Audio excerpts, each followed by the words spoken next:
Seorang anak kecil bernama Agus hidup sebatang kara, menjual koran di terminal bus untuk bertahan hidup. Kehidupannya yang keras tiba-tiba berubah saat ia menjadi satu-satunya harapan bagi seorang wanita yang terancam bahaya. Tanpa sengaja, ia terseret ke dalam dunia yang jauh berbeda dari yang ia kenal. Apa yang akan terjadi ketika dua dunia yang bertolak belakang bertemu? Terminal bus itu selalu ramai, siang maupun malam. Deru kendaraan bercampur dengan suara pedagang yang menawarkan dagangan mereka. Di antara kerumunan, seorang anak kecil berusia 10 tahun berlari-lari kecil membawa tumpukan koran di tangannya. Dialah Agus, bocah yang sudah terbiasa dengan kerasnya kehidupan jalanan. Dengan tubuh kurus dan baju yang lusuh, ia menembus keramaian, berusaha menjajakan korannya kepada para penumpang yang baru turun dari bus. "Koran, Pak. Berita terbaru hari ini, Bu," teriaknya dengan suara penuh semangat, meskipun tak jarang hanya mendapat lirikan singkat sebelum orang-orang berlalu begitu saja. Sejak kecil, Agus sudah hidup sebatang kara. Ia tidak pernah mengenal ayahnya, dan ibunya meninggal saat ia berusia 6 tahun karena sakit. Tidak ada sanak saudara yang bisa menampungnya, sehingga terminal ini menjadi rumahnya. Ia tidur di bawah bangku kosong, berlindung dari dinginnya malam hanya dengan sehelai selimut tipis. Setiap pagi, ia pergi ke agen koran, membeli beberapa eksemplar dengan uang receh yang ia kumpulkan, lalu menjualnya dengan sedikit keuntungan. Hasilnya tak seberapa, cukup untuk makan sekali sehari dan membeli sedikit air minum. Namun, bagi Agus, itu sudah lebih dari cukup. Meski hidup di jalanan, Agus tidak pernah mengeluh. Ia bukan anak yang suka mengemis atau mencuri seperti beberapa anak jalanan lain yang ia kenal. Ibunya dulu pernah berpesan, "Jangan pernah ambil yang bukan milikmu, nak. Seburuk apapun keadaanmu, tetaplah jadi anak yang baik." Kata-kata itu selalu terngiang di kepalanya, menjadi prinsip yang ia pegang erat. Maka, meski sering merasa lapar dan kelelahan, ia tetap bekerja keras, berusaha mencari rezeki dengan cara yang jujur. Malam mulai turun, dan terminal mulai sepi. Lampu-lampu neon menerangi sudut-sudut gelap, sementara beberapa pedagang mulai merapikan barang dagangan mereka. Agus duduk di bangku kayu tua, menghitung uang hasil penjualannya hari ini. Rp15.000. Itu cukup untuk membeli sebungkus nasi dan segelas teh hangat di warung pinggir jalan. Perutnya yang sejak siang belum diisi mulai berbunyi, membuatnya buru-buru memasukkan uang ke dalam kantong kecil yang selalu ia simpan di balik bajunya. Sebelum pergi ke warung, Agus menyempatkan diri menatap langit malam yang mulai gelap. Ia suka memandangi bintang-bintang, membayangkan bahwa suatu hari hidupnya akan lebih baik. "Mungkin ada satu bintang di sana yang bisa membuatku beruntung," gumamnya pelan, tersenyum kecil. Namun, ia tahu harapan saja tidak cukup.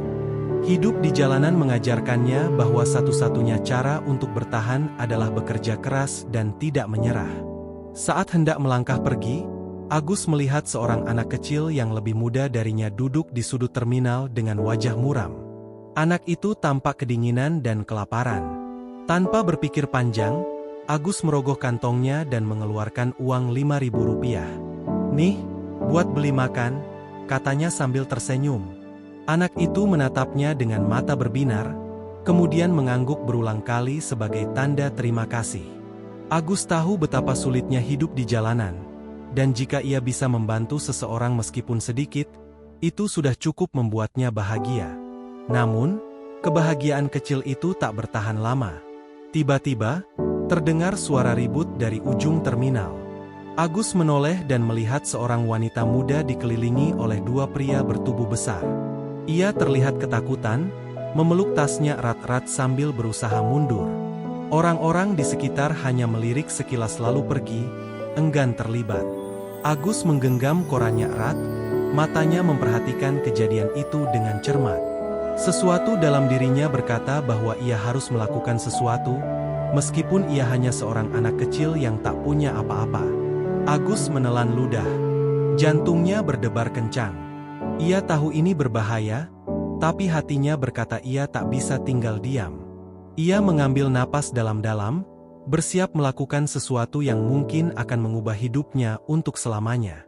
Agus menatap kejadian di ujung terminal dengan napas tertahan. Seorang wanita muda dikepung oleh dua pria bertubuh besar, wajahnya penuh ketakutan.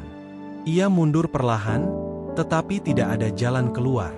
Orang-orang di sekitar hanya melirik sekilas sebelum pergi, enggan terlibat. Agus menggenggam korannya lebih erat. Ia tahu situasi ini berbahaya, tetapi nalurinya berteriak untuk tidak tinggal diam. Ia tidak bisa membiarkan ini terjadi. Dengan cepat, Agus meraih beberapa koran yang masih tersisa di tangannya. Ia ingat bagaimana seorang pedagang buah pernah mengusir preman dengan melempar apel ke arah mereka. Mungkin ini bisa berhasil. Dengan seluruh keberaniannya, Agus melemparkan satu koran ke wajah salah satu pria itu. "Hei, lepasin dia!" teriaknya lantang, suaranya menggema di terminal yang semakin sepi. Lemparannya tepat mengenai wajah pria yang lebih besar, membuatnya terkejut dan mundur selangkah. Wanita muda itu memanfaatkan momen itu untuk mencoba melarikan diri, tetapi pria kedua dengan cepat menarik lengannya. "Mau kemana, Nona?" katanya dengan suara serak dan dingin. Agus tidak tinggal diam. Ia mengambil koran lain dan melemparkannya lagi, kali ini lebih keras. "Pergi, atau aku teriak panggil polisi," ancamnya. Para perampok itu menoleh ke kanan dan kiri. Meskipun terminal hampir kosong, ancaman Agus cukup membuat mereka ragu. Mereka jelas tidak ingin menarik terlalu banyak perhatian. Pria yang terkena lemparan koran menggeram marah dan melangkah ke arah Agus. "Bocah sialan, kau mau mati?" desisnya. Jantung Agus berdebar kencang. Ia tahu jika mereka berhasil menangkapnya, ia bisa dihajar habis-habisan. Namun, justru saat pria itu semakin mendekat, Agus melihat kesempatan. Dengan gesit, ia meraih tangan wanita muda itu dan berbisik, "Lari sekarang!" Tanpa ragu, wanita itu menurut. Mereka berdua berlari sekencang mungkin meninggalkan terminal, sementara suara makian para perampok terdengar di belakang mereka. Agus tahu satu-satunya cara untuk lolos adalah melewati gang sempit yang hanya ia kenal. Kaki kecilnya berlari melewati lorong-lorong gelap, menggiring wanita itu masuk ke dalam gang tersembunyi di belakang deretan kios kosong. Nafasnya memburu, tetapi ia tidak berhenti. Di jalanan, satu hal yang Agus pelajari dengan baik adalah cara kabur. Setelah berbelok tajam ke kanan dan melompati beberapa tumpukan kayu, akhirnya mereka tiba di sebuah area kecil di belakang pasar. Agus menempelkan jari di bibir, memberi isyarat agar wanita itu diam. Mereka bersembunyi di balik tumpukan kardus sambil menahan napas. Beberapa saat kemudian, suara langkah kaki para perampok terdengar mendekat, lalu menjauh. Mereka berdua tetap diam hingga suara itu benar-benar hilang. Setelah yakin keadaan aman, Agus menghela napas lega. Ia menoleh ke wanita itu yang masih tampak gemetar. "Mereka sudah pergi," katanya lirih. Wanita itu menatap Agus dengan mata berkaca-kaca. Kamu menyelamatkanku." Agus tersenyum kecil. "Saya cuma nggak suka orang jahat menang," katanya sederhana. Ia lalu mengamati wanita itu lebih dekat. Pakaiannya rapi dan mahal, rambutnya panjang terurai, dan meskipun wajahnya masih terlihat takut, ada sorot mata penuh keteguhan di sana. Agus bisa menebak, wanita ini bukan orang biasa. "Nama saya Agus," katanya memperkenalkan diri. "Saya jualan koran di terminal." Wanita itu mengusap air matanya, lalu tersenyum kecil. "Aku Laras," katanya. "Aku mahasiswa. Aku tadi baru pulang dari kampus." Tiba-tiba mereka datang dan suaranya bergetar. Agus mengangguk paham. Ia tahu betul betapa berbahayanya terminal di malam hari. Laras menghela napas panjang, berusaha menenangkan dirinya. Lalu, ia menatap Agus penuh rasa ingin tahu. "Kamu tinggal di terminal?" tanyanya pelan. Agus mengangguk, tak malu mengakui. Laras tampak berpikir sejenak. Lalu, dengan nada yang belum pernah Agus dengar sebelumnya, ia berkata, "Kalau begitu, ikut aku ke rumah." Agus terdiam. Kata-kata itu seperti petir di siang bolong. "Rumah? Itu sesuatu yang sudah lama tidak ada dalam kamus hidupnya. Ia tidak tahu harus merasa bagaimana. Haruskah ia percaya? Atau justru kabur seperti biasanya? Namun, saat Agus melihat mata Laras, ada sesuatu di sana. Sesuatu yang membuatnya percaya bahwa ini bukan jebakan, bukan belas kasihan kosong. Untuk pertama kalinya dalam hidupnya, ada seseorang yang benar-benar peduli. Agus masih berdiri di tempatnya, menatap Laras dengan kebingungan. Ajakan gadis itu terdengar asing di telinganya. Seumur hidupnya, tidak ada yang pernah menawarkan tempat untuknya tinggal. Rumah adalah sesuatu yang hanya bisa ia lihat dari kejauhan. Sesuatu yang hanya ada dalam angan-angannya ketika ia tidur di bangku terminal. Namun, kini seorang wanita muda dari dunia yang jauh berbeda mengajaknya masuk ke dalam kehidupannya. "Aku, ikut ke rumah," ulang Agus pelan, seolah memastikan dirinya tidak salah dengar. Laras mengangguk dengan penuh keyakinan. "Ya, kamu sudah menyelamatkanku tadi. Aku tidak bisa membiarkanmu terus tinggal di terminal," katanya dengan nada penuh kepedulian. Agus menggigit bibirnya, merasa ragu. Ia terbiasa hidup sendiri, mengandalkan dirinya sendiri. Bisa saja ini jebakan, atau mungkin Laras akan berubah pikiran begitu sampai di rumahnya. Tapi ketika ia melihat ketulusan di mata Laras, hatinya mulai sedikit luluh. Akhirnya, dengan langkah ragu, Agus mengikuti Laras. Mereka berjalan menuju jalan utama, dan untuk pertama kalinya, Agus naik ke dalam mobil mewah. Ia duduk canggung di kursi belakang, merapatkan tubuhnya ke pintu seolah takut menyentuh sesuatu. Semua terasa asing baginya, bau harum mobil, dinginnya AC, bahkan suara lembut musik yang diputar di dalamnya. Ia hanya bisa menunduk, merasa kecil di tengah kemewahan ini. Setelah perjalanan yang terasa begitu panjang, mobil berhenti di depan sebuah rumah besar. Agus terpaku melihat gerbang tinggi yang otomatis terbuka, memperlihatkan halaman luas dengan taman yang tertata rapi. Rumah itu jauh lebih besar dari apapun yang pernah ia bayangkan. "Ini, rumahmu?" Agus bertanya pelan, suaranya dipenuhi ketidakpercayaan. Laras tersenyum dan mengangguk. "Ayo masuk." Ia berjalan lebih dulu, sementara Agus tetap berdiri di luar gerbang, ragu untuk melangkah. Kakinya terasa berat. Bagaimana jika ini semua hanya mimpi? Bagaimana jika begitu ia melangkah ke dalam, ia diusir karena dianggap tidak pantas? Namun, suara lembut Laras membuyarkan pikirannya. "Agus, ayo," panggilnya. Dengan napas dalam, akhirnya Agus melangkah masuk. Begitu melewati pintu utama, Agus semakin merasa asing. Lantai mengkilap, lampu gantung besar tergantung di langit-langit, dan aroma makanan lezat tercium dari dalam rumah. Ia berdiri kaku di dekat pintu, tak berani melangkah lebih jauh. Seorang pria parubaya dengan jas rapi muncul dari ruang tengah. Wajahnya tampak berwibawa, dengan sorot mata tajam yang segera tertuju pada Agus. "Laras, siapa anak ini?" tanyanya dengan suara dalam dan tegas. Laras tersenyum dan mendekati pria itu. "Pak, ini Agus. Dia yang menyelamatkanku tadi di terminal. Aku ingin dia tinggal di sini," katanya tanpa ragu. Agus menelan ludah. Jadi ini ayah Laras? Pakaiannya, sikapnya, dan caranya berbicara, semuanya menunjukkan bahwa pria ini bukan orang sembarangan. Agus merasa semakin kecil di hadapan sosok itu. Pak Bram, ayah Laras, mengamati Agus dengan tatapan tajam. Ia menghela napas sebelum berkata, "Laras, kamu tahu apa yang kamu lakukan? Kamu tidak bisa membawa anak jalanan ke rumah ini begitu saja." Suaranya terdengar tegas, tetapi tidak sepenuhnya dingin. Agus menundukkan kepala, merasa bahwa kehadirannya tidak diinginkan. Namun, sebelum Agus bisa mengatakan apapun, Laras kembali berbicara. "Pak, kalau bukan karena Agus, mungkin aku sudah kehilangan semua barang berhargaku. Atau lebih buruk lagi, aku ingin membalas kebaikannya. Aku yakin Agus bukan anak sembarangan. Dia bisa dipercaya," katanya penuh keyakinan. Agus menatap Laras dengan heran. Tidak ada orang yang pernah membelanya seperti ini sebelumnya. Pak Bram terdiam sejenak.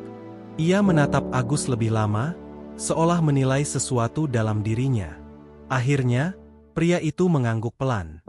Baiklah. Tapi jika dia tinggal di sini, aku tidak ingin ada masalah, katanya dengan nada setengah menyerah. Agus terkejut. Jadi, dia diizinkan tinggal? Hatinya berdebar. Dunia yang selama ini terasa jauh dan tak tersentuh kini berada tepat di hadapannya. Ia masih belum yakin apakah ini nyata atau hanya mimpi. Agus masih berdiri kaku di ambang pintu, tidak yakin apakah ia benar-benar diterima di rumah ini, atau hanya sementara sebelum diusir kembali ke jalanan. Laras tersenyum ke arahnya, memberi isyarat agar ia masuk lebih dalam. Ayo, Agus. Aku akan tunjukkan kamarmu, katanya riang, seolah membawa seorang teman lama ke dalam rumahnya. Namun, bagi Agus, setiap langkah terasa seperti berjalan di dunia yang bukan miliknya. Laras membawanya ke lantai atas, melewati lorong panjang dengan karpet tebal yang kakinya belum pernah rasakan sebelumnya. Ia terdiam saat Laras membuka sebuah pintu dan memperlihatkan sebuah kamar yang luas. Tempat tidur besar dengan selimut putih bersih, lemari kayu mahal, serta jendela lebar yang menghadap ke taman belakang. Agus menelan ludah. Bahkan rumah terminal yang dulu ia anggap tempat tinggal tak pernah sekalipun terasa senyaman ini. Ini, buat aku. Agus bertanya pelan, masih tidak percaya. Laras mengangguk.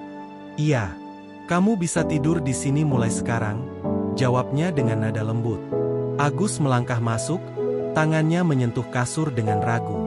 Ia sudah terbiasa tidur di bangku kayu atau lantai dingin terminal. Kini, tempat tidur empuk ini terasa seperti awan di bawah tubuhnya. Ia mencoba duduk, tetapi segera bangkit lagi, merasa terlalu kotor untuk menyentuh sesuatu yang begitu bersih. Laras tertawa kecil melihat ekspresinya. Santai saja, Agus. Ini rumahmu sekarang, katanya. Namun, kalimat itu justru membuat Agus semakin bingung. Benarkah ini rumahnya sekarang? Apakah ia benar-benar pantas berada di sini? Di dalam hati, ia masih meragukan semuanya. Saat malam semakin larut, Laras meninggalkan Agus sendirian di kamarnya. Agus berbaring pelan, tetapi matanya tetap terbuka, menatap langit-langit. Semua ini terlalu asing baginya. Tidak ada suara klakson bus, tidak ada angin malam yang menusuk kulit, dan yang paling aneh, tidak ada rasa takut akan besok. Biasanya, ia harus memikirkan bagaimana mendapatkan uang untuk makan. Sekarang, ia hanya perlu tidur. Namun, tidur ternyata bukan hal yang mudah. Ia terbiasa terbangun beberapa kali dalam semalam, waspada terhadap bahaya di jalanan. Setiap kali mendengar suara kecil dari luar kamar, jantungnya berdebar kencang, mengira ada yang datang untuk mengusirnya. Berulang kali ia harus meyakinkan dirinya sendiri bahwa ia ada di rumah yang aman. Tapi benarkah ini akan berlangsung selamanya?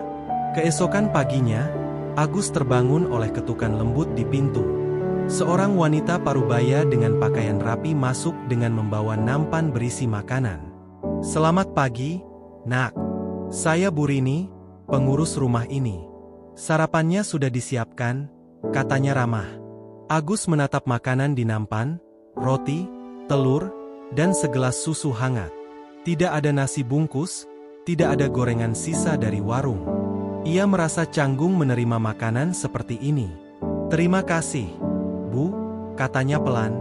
Ia mengambil roti itu dengan hati-hati, hampir takut merusaknya. Bu Rini tersenyum melihatnya. Laras bilang kamu anak yang baik. Jangan ragu untuk meminta sesuatu kalau butuh. Ya, katanya sebelum meninggalkan kamar. Agus hanya bisa mengangguk. Ia tak pernah mengalami perlakuan seperti ini sebelumnya. Saat ia turun ke ruang makan, Laras sudah duduk di sana, tersenyum saat melihatnya. Gimana tidurmu tadi? Tanyanya. Agus mengangguk ragu. Aneh, jawabnya jujur. Laras tertawa. Wajar, kok. Tapi lama-lama kamu bakal terbiasa. Agus menunduk, berpikir. Apakah benar ia bisa terbiasa dengan semua ini?